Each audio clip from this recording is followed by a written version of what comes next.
Installe-toi confortablement. Aujourd'hui, je vais te raconter des contes doux et magiques pour rêver, réfléchir et t'endormir doucement. La petite sirène et l'étoile silencieuse. Il était une fois, dans l'océan le plus calme du monde, une jeune sirène nommée Lyra. Elle avait les cheveux argentés comme les reflets de la lune sur l'eau, et sa voix était si douce qu'elle apaisait même les tempêtes. Mais Lyra n'aimait pas trop chanter comme ses sœurs. Elle, ce qu'elle aimait, c'était écouter. Le murmure des vagues, les cliquetis des coquillages, les soupirs des étoiles de mer. Chaque soir, elle quittait le palais de corail et remontait à la surface. Là, elle s'installait sur un rocher solitaire et restait là, silencieuse, le manteau posé dans ses mains. Un soir, au loin, elle vit un grand voilier glisser sur la mer. Sur le pont, un jeune prince jouait de la harpe. Il ne chantait pas. Il jouait, pour lui-même, doucement. Lyra écouta, immobile. Elle revint le lendemain, puis le surlendemain. Chaque nuit, elle l'écoutait jouer. Elle n'osait pas s'approcher, ni faire un seul bruit. Un soir, alors qu'il terminait une mélodie, elle vit une étoile tomber du ciel. Elle plongea aussitôt et suivit sa trace jusqu'au fond marin, où une perle brillante flottait dans l'eau noire. Lorsqu'elle tendit la main, une voix résonna dans sa tête. « Si tu renonces à ta voix, tu pourras le rejoindre sur terre. » Lyra resta immobile. Et puis, elle secoua la tête. Elle comprenait maintenant. Elle ne voulait pas être entendue. Elle voulait juste être là. Être présence, pas spectacle.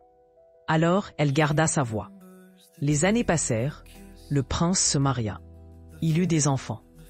Et parfois, la nuit, quand il marchait au bord de l'eau, il s'arrêtait. Il entendait, comme une mélodie muette dans le vent, un silence réconfortant. C'était Lyra. On raconte qu'elle est encore là, cachée dans l'écume, veillant sur ceux qui dorment près de la mer. Et quand le vent devient doux, c'est peut-être elle qui t'invite à rêver. Morale. L'amour véritable n'a pas besoin de mots, juste de présence. Le corbeau et le renard. Il était une fois, dans une forêt douce et ensoleillée, un corbeau pas comme les autres. Il s'appelait Noiraud. Il n'était pas méchant, ni vraiment fier, juste content de lui.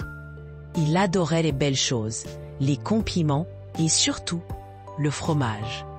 Un matin, il trouva un fromage parfait, rond, doré, odorant. Il s'envola joyeusement et alla se poser sur la plus haute branche d'un vieux chêne. Non loin de là, un renard nommé Filou flairait l'air. Il leva le museau et sourit. « Tiens, tiens, un fromage dans un bec et un corbeau pas trop discret. » Filou s'approcha, la queue haute, la voix mielleuse. « Oh, quelle chance de vous croiser, noble oiseau. Votre plumage est d'un noir si profond, un roi du ciel. Mais ai-je eu le bonheur d'entendre votre chant ?» Noiraud sentit ses plumes frissonner de plaisir. « Encore un peu, et je serai célèbre, » pensa-t-il. Il ouvrit le bec pour répondre, et le fromage tomba. D'un bond agile, Filou l'attrapa. « Merci, mon cher, ton chant est délicieux. » Et il partit en riant. Mais l'histoire ne s'arrête pas là. Noiraud, vexé, resta là, et réfléchit. Il n'en voulait pas au renard. Après tout, il avait été malin. Le lendemain, il trouva un autre fromage. Et cette fois, il ne le mangea pas tout de suite. Il le garda, juste pour voir, et bien sûr, Filou revint. « Cher ami, quelle élégance! Ce fromage ne pourrait être mieux tenu que par un chanteur de votre rang. » Mais Noiraud, cette fois, ne bougea pas. Il cligna des yeux, puis s'envola, avec le fromage. Il ne l'avait pas perdu. Il avait gagné quelque chose de plus rare, la patience. Et depuis ce jour, le corbeau ne chante plus pour plaire. Il chante quand il le veut. Morale. L'intelligence, c'est aussi de savoir attendre et observer. Bonne nuit, et que tes rêves soient aussi beaux que ces histoires.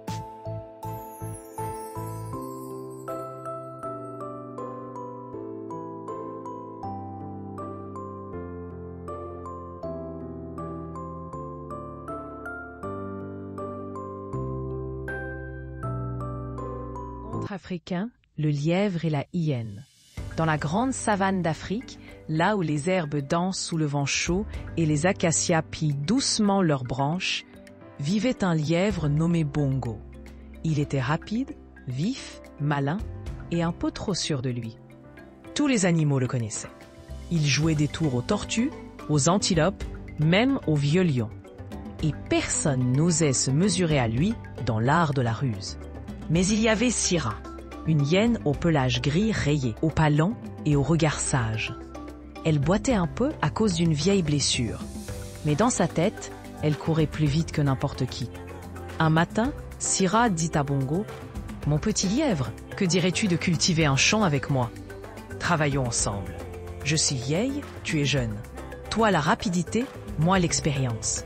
On partagera tout. » Bongo sourit. Un sourire rusé, bien sûr. « D'accord, hyène, mais faisons un accord. Tu prends ce qui pousse au-dessus de la terre, et moi ce qui pousse en dessous. » Syrah accepta sans broncher. Ils plantèrent du manioc. Ils bêchèrent, arrosèrent, chantaient même parfois pour encourager la terre à donner. Puis vint la récolte. Syrah récolta des feuilles. Bongo, lui, déterra les grosses racines. Il les fit cuire, les assaisonna et les mangea devant tout le monde. « Merci pour ton aide, Syrah, » dit-il en se léchant les babines. Syrah grogna un peu, mais ne répondit rien. Quelques semaines plus tard, elle proposa « Replantons, mais cette fois, c'est moi qui choisis. Je prendrai ce qui est en dessous et toi au-dessus. » Bongo accepta, confiant comme toujours. Ils plantèrent du mil. Cette fois, les tiges montèrent haut vers le ciel. Les épis dorés dansaient au vent. Syrah cueillit les grains mûrs. Bongo, lui, n'eut que des racines sèches, inutiles. Il fronça les sourcils. 2 plantations, 1 victoire chacun. Syrah sourit. On recommence?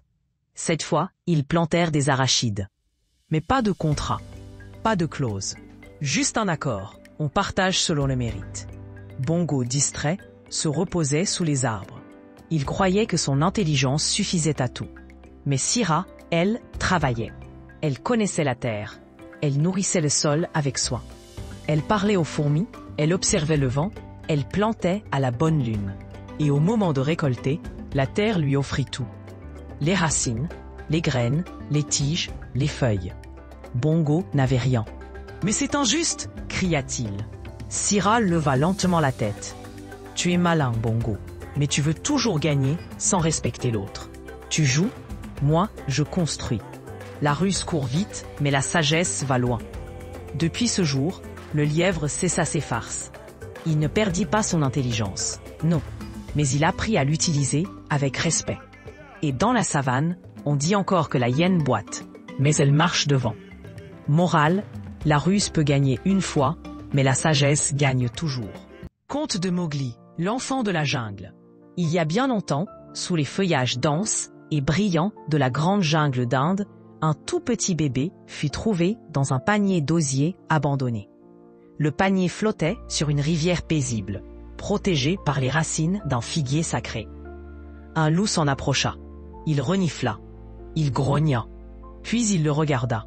Le bébé ne pleurait pas. Il le regardait calmement. Le loup recula et alla chercher sa meute. C'est ainsi que le bébé fut adopté. Il reçut le nom de Mowgli.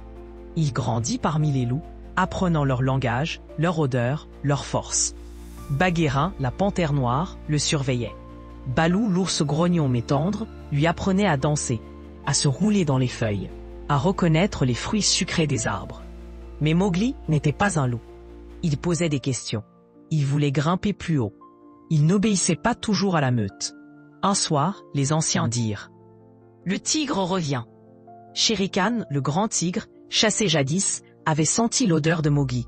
Et il n'aimait pas ce qu'il appelait l'odeur du feu.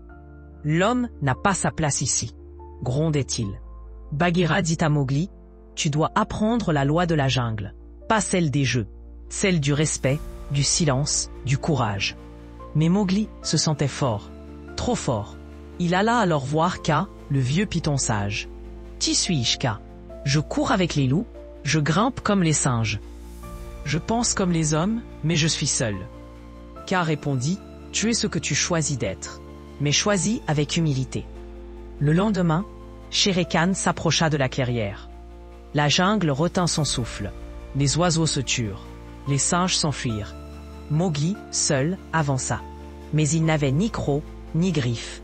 Il avait le feu. Il leva une torche allumée. Les flammes dansaient comme une langue vivante. Le tigre recula. « Tu n'es pas un animal. Tu es un con entre deux mondes. » Shere Khan disparut dans les broussailles. Depuis ce jour, Mowgli resta dans la jungle, mais plus comme un enfant sauvage, comme un gardien. Et on raconte qu'au cœur de la jungle, là où les chemins se croisent sans carte, un feu doux brille parfois la nuit. C'est Mowgli. Et il veille sur ceux qui écoutent. Morale, grandir, c'est comprendre qu'on n'est jamais seul dans ce monde.